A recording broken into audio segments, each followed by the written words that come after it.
It was September 21st, 2001. Just 10 days after the most devastating terrorist attack in American history, FBI agents entered the Defense Intelligence Agency headquarters in Washington, D.C. They weren't there for a counterterrorism operation. Their target was someone inside the U.S. government, someone who had spent nearly 2 decades betraying American secrets. As Ana Montes, the Pentagon's top Cuba analyst, was called into a private meeting, she had no idea this would be the last time she walked freely. She was the Queen of Cuba, but her reign as a double agent was about to end. Born on February 28, 1957, in Nuremberg, West Germany, Ana Montes was the eldest of 4 siblings in a deeply patriotic, military-oriented Puerto Rican family. Her father, Alberto Montes, was a strict U.S. Army doctor, a man known for his rigid discipline and high expectations. When Ana was still a child, the family relocated to Towson, Maryland, where she grew up in a structured, rule-abiding household. Her childhood was centered around control and order, but it also created in her a deep need of independence. Ana's siblings followed paths into law enforcement. Her younger sister Lucy Montes became an FBI agent specializing in counterterrorism, and her brother Tito Montes also worked for the Bureau. But unlike her siblings, Ana had resentment toward the U.S. government's policies, particularly those regarding Latin America. She graduated from the University of Virginia in 1979 with a degree in international relations. However, it wasn't until she attended Johns Hopkins University for her master's degree in the 1980s that her ideological transformation took shape. During her time at Johns Hopkins, Ana's views on U.S. foreign policy became more radicalized. She developed deep sympathies for leftist movements, particularly those opposing American interventions in Latin America. She saw the Reagan administration's support of anti-communist forces, especially in Nicaragua and El Salvador, as oppressive and unjust.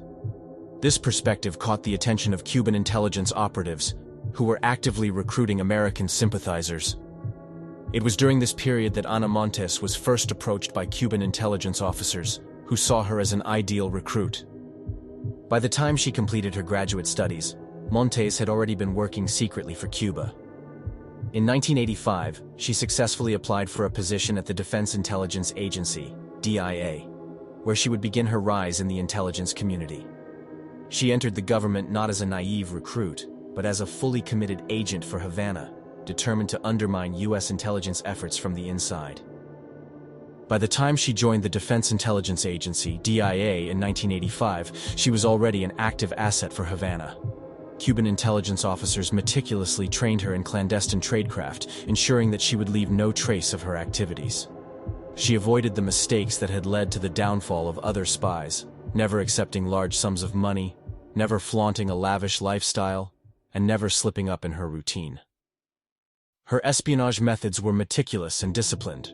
She never used the internet or digital devices to communicate with her Cuban handlers.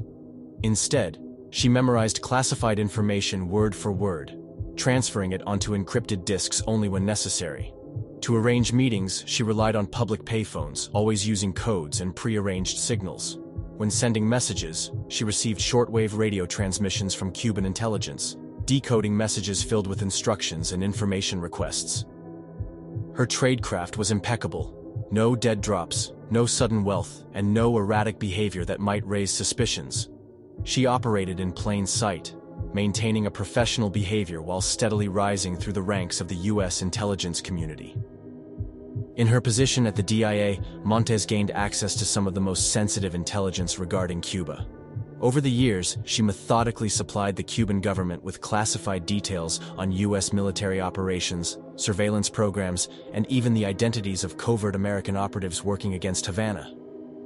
By 1992, she had successfully secured a role as the top Cuba analyst at the DIA, making her one of the most influential voices shaping U.S. policy toward the island nation. Her ability to manipulate intelligence reports was one of her most insidious tactics.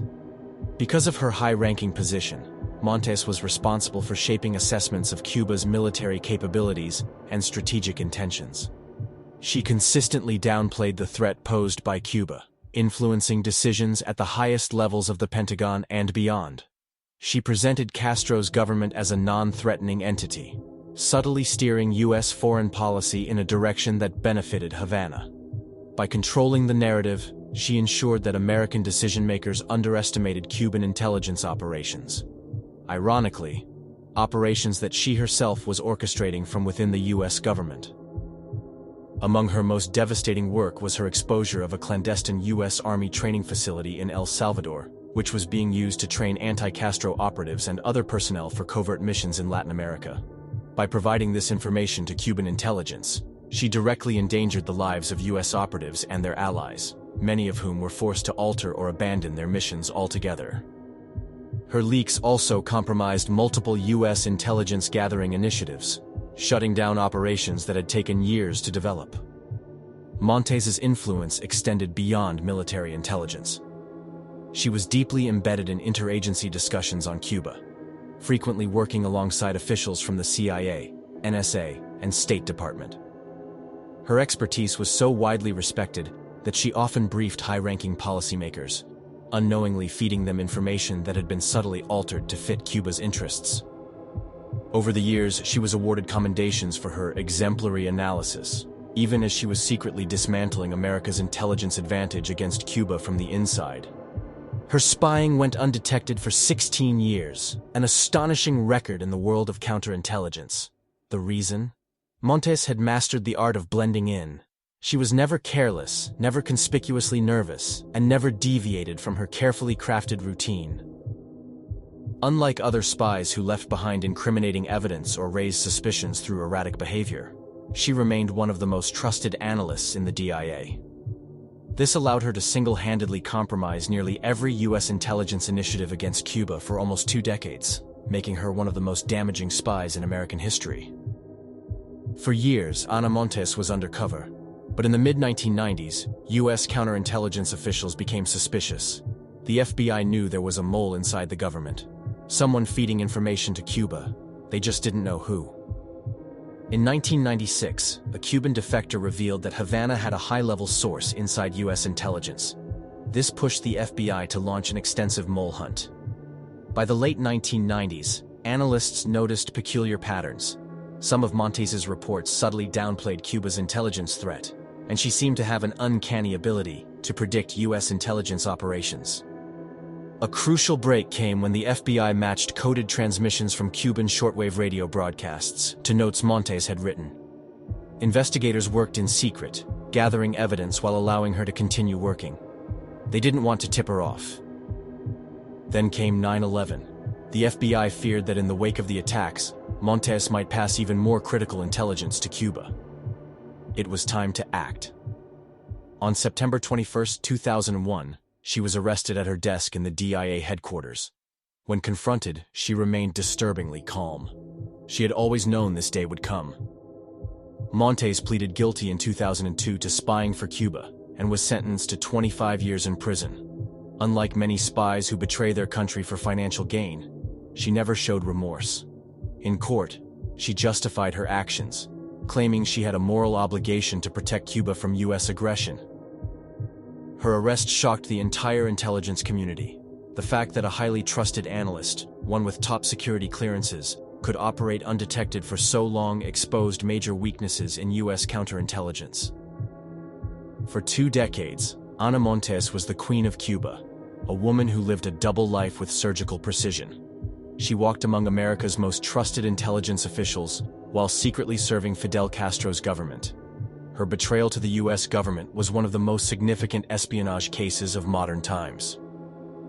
In January 2023, after serving 20 years, she was released from prison. Despite being free, she remains a pariah in the intelligence world. Some view her as a traitor. Others, particularly in Cuba, see her as a hero. She has since returned to her native Puerto Rico. Despite her incarceration, Montes remains an unrepentant critic of U.S. policy toward Cuba. She continues to speak out against U.S. sanctions, maintaining her ideological stance that initially motivated her espionage activities. As part of her release conditions, Montes will be under supervision for 5 years, including monitoring of her internet usage. She is prohibited from contacting foreign agents or working for the U.S. government without permission. This is the end of this video. What did you think about this story? Was Ana Montes a traitor, or did she do right by working for the Cuban government? Let us know your thoughts in the comments below, and don't forget to subscribe to this channel for more true spy stories. Stay safe.